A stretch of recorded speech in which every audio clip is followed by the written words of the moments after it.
आज से 4 दिन पहले दिल्ली के दिल के अंदर बीच में लाल किले के सामने एक कार में बम धमाका होता है। अभी तक ये तहकीक नहीं हो पाई कि बम फटा है या सीएनजी का सिलेंडर फटा है। अभी एजेंसियां जांच कर रही हैं आखिर धमाके की वजह क्या रही। कुछ लोगों को उठा लिया गया, मुसलमान डॉक्टरों को उठा लिया गया। हमारे नबी का अखलाक। आज इस्लाम को दहशतगर्दी से जोड़ा जाता है और ये कहा जाता है कि मुसलमान दहशतगर्द है, इस्लाम दहशतगर्दी की तालीम देता है। और जो शख्स ये कहे कि इस्लाम दहशतगर्दी की तालीम देता है वो दुनिया का सबसे बड़ा झूठा है, वो दुनिया का सबसे बड़ा कज़्ज़ाब है, वो दुनिया का सबसे बड़ा मक्कार है। और मैं एक बात और कहना चाहता हूं, ये मोबाइल वाले यूट्यूब वाले मौजूद हैं, ये तकरीर यूट्यूब पर भी जाएगी, दुनिया के कोने कोने में सुनी जाएगी। आज इस स्टेज से मैं ये बताना चाहता हूँ, आए मेरे हिंदू भाइयों, इस्लाम को समझने के लिए मुसलमानों को ना देखो कि मुसलमान कैसे है। इस्लाम को अगर जानना है, इस्लाम को अगर समझना है तो अल्लाह के नबी सल्लल्लाहु अलैहि वसल्लम की जीवनी पढ़ना होगी। इस्लाम को मुसलमानों से जज ना करो, इस्लाम को समझना है तो आपको कुरान पढ़ना पड़ेगा, आपको मोहम्मद रसूलुल्लाह सल्लल्लाहु अलैहि वसल्लम की जीवनी पढ़ना पड़ेगी।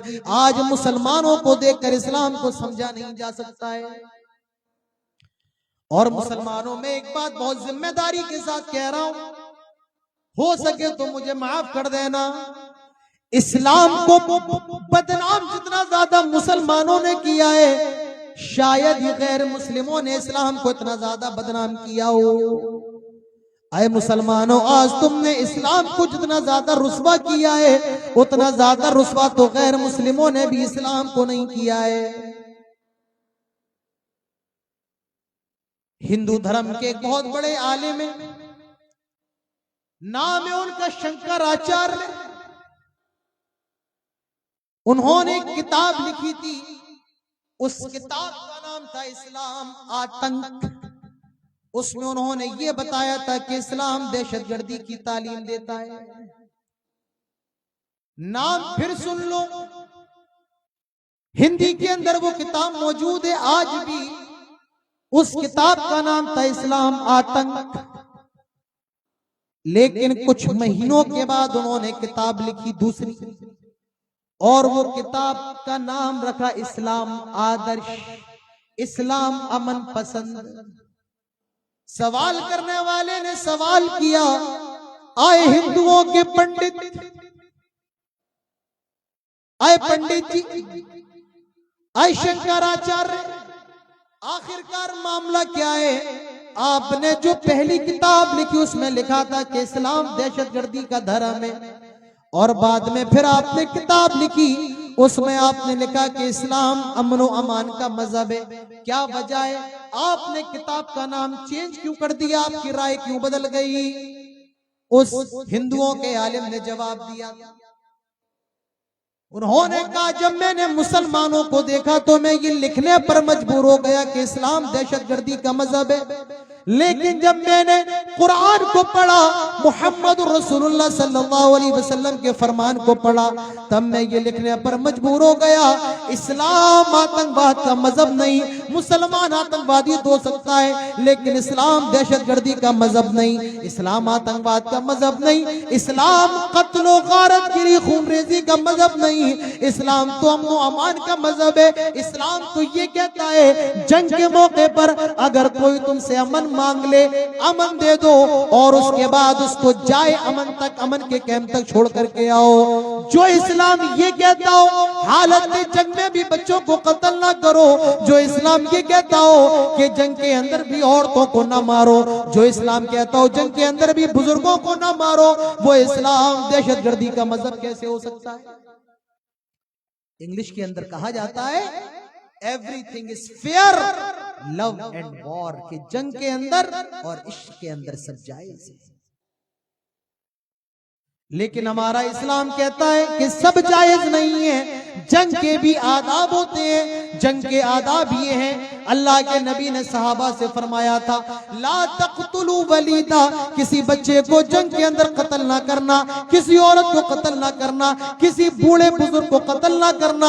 आज इजराइल फिलिस्तीन पर बम बरसा रहा है, बच्चे जवान बूढ़े औरतें मारी जा रही हैं। हमारी शरीयत कहती है बच्चों को भी कत्ल करना जायज नहीं है। हालत जंग में औरतों को भी कत्ल करना जायज नहीं है। जो मुकाबले के लिए न आए उसको भी कत्ल करना जायज नहीं है। तो मेरे मुसलमानों, मेरे दोस्तों, मेरे भाइयों, अपने अखलाक को सुधारो। आज तुम्हारे अखलाक को देखकर गैर मुस्लिम इस्लाम से बदजन हो रहा है। आज अपने अखलाक को सुधारने की जरूरत है। तुम्हारा अखलाक, किरदार, गुफ्तार, अंदाज अखलाक के दायरे में होना चाहिए। और दुनिया को अपने अखलाक के जरिए ये बता दो कि हम दहशतगर्द नहीं है, आतंकवादी नहीं है। आज मैं एक जगह से आ रहा था, हिंदुओं की बस्ती पड़ी रास्ते के अंदर। मेरे साथ मौलाना अब्दुल हक मौजूद है गवाह के तौर पर। मैं कार में बैठ करके आ रहा था, सर पर टोपी, जिस्म पर कुर्ता पजामा। कॉलेज के कुछ लड़कों ने देखकर चिल्लाया, आतंकवादी आतंकवादी।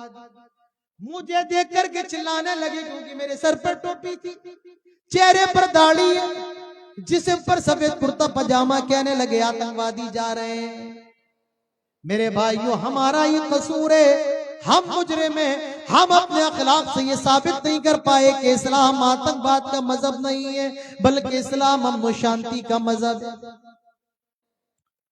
आज से 4 दिन पहले दिल्ली के दिल के अंदर बीच में लाल किले के सामने एक कार में बम धमाका होता है। अभी तक ये तहकीक नहीं हो पाई कि बम फटा है या सीएनजी का सिलेंडर फटा है। अभी एजेंसियां जांच कर रही हैं आखिर धमाके की वजह क्या रही।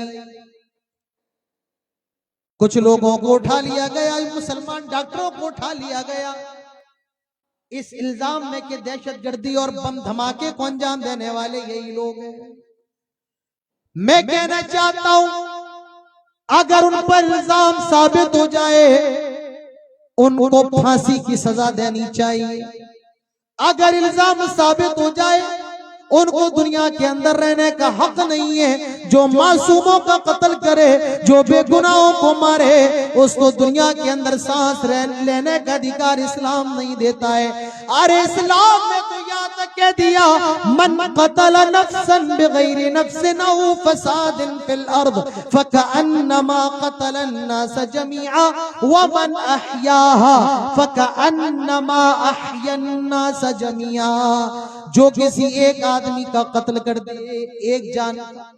एक आदमी को मार दे, अल्लाह ताला फरमाता है वो एक आदमी का कत्ल नहीं, कतलन नास।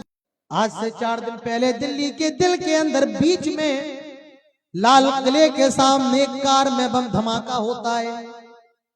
अभी तक ये तहकीक नहीं हो पाई कि बम फटा है या सीएनजी का सिलेंडर फटा है। अभी एजेंसियां जांच कर रही हैं आखिर धमाके की वजह क्या रही। कुछ लोगों को उठा लिया गया, मुसलमान डॉक्टरों को उठा लिया गया इस इल्जाम में कि दहशतगर्दी और बम धमाके को अंजाम देने वाले यही लोग हैं।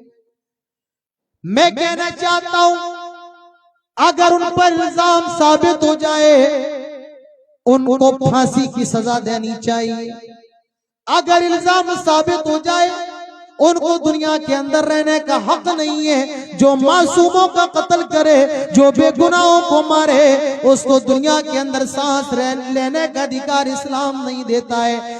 अरे इस्लाम ने तो यहाँ तक कह दिया, मन कतल नफ्सन बिगैरि नफ्सिन औ फसादिन फिल अर्द फकअन्नमा कतल अन्नास जमीआ व मन अहयाहा फकअन्नमा अहया अन्नास जमीआ। जो किसी एक आदमी का कत्ल कर दे, एक आदमी को मार दे, अल्लाह ताला फरमाता है वो एक आदमी का कत्ल नहीं, कतलन नास।